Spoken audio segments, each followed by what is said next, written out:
Violent crimes have skyrocketed across the country in 2023.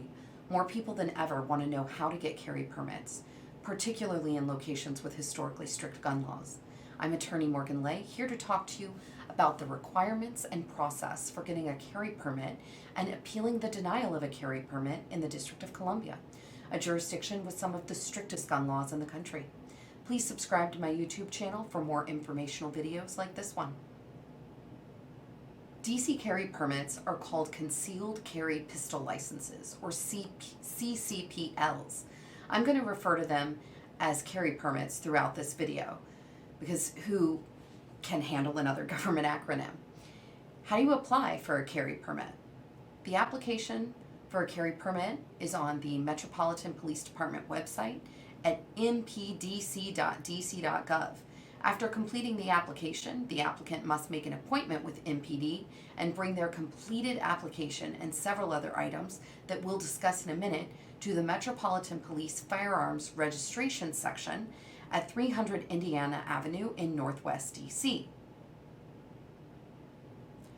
What information do you need to complete the application process?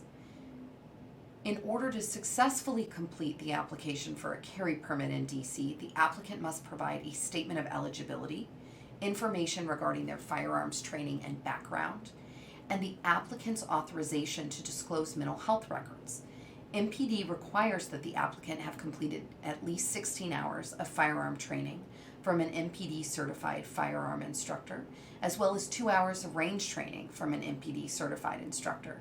The district also requires training in DC laws on firearms and self-defense unless you are exempt. So what is a statement of eligibility? Well, exactly that.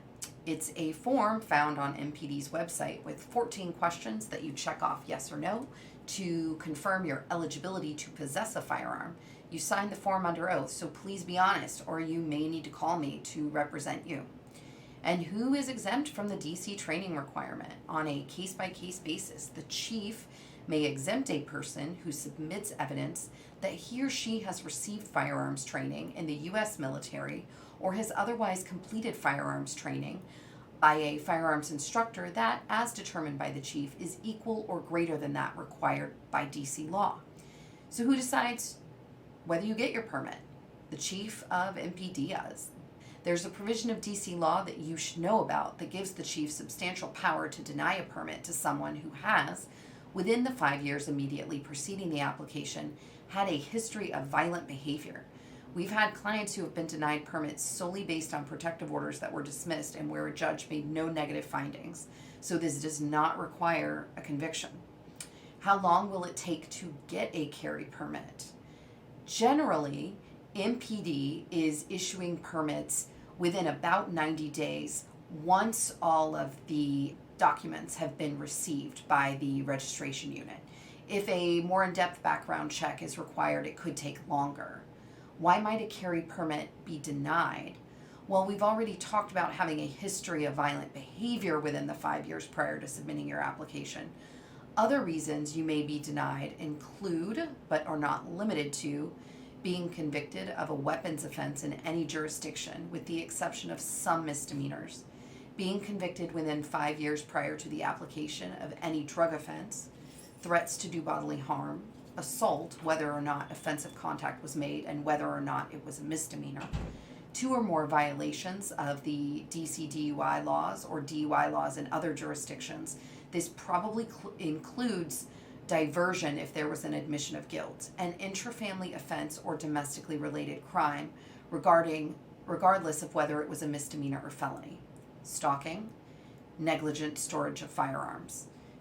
If a person has been voluntarily or involuntarily committed to a mental health facility, if the person has been adjudicated negligent in a firearms mishap, has been a respondent against whom a protective order was issued unless the order has been expired for at least 5 years.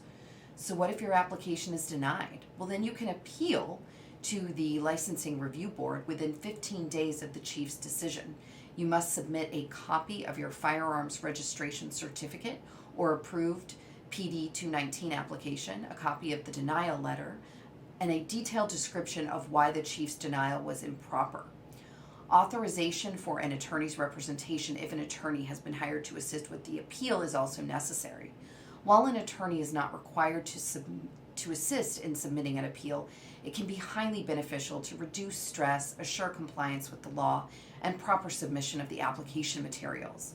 I hope you found this video useful. Please subscribe to my YouTube channel to receive more informative content like this. I'm also open to suggestions on other topics, so leave a comment if there's a subject that you would like to hear more about. Again, I'm Attorney Morgan Lay, and I will see you next time.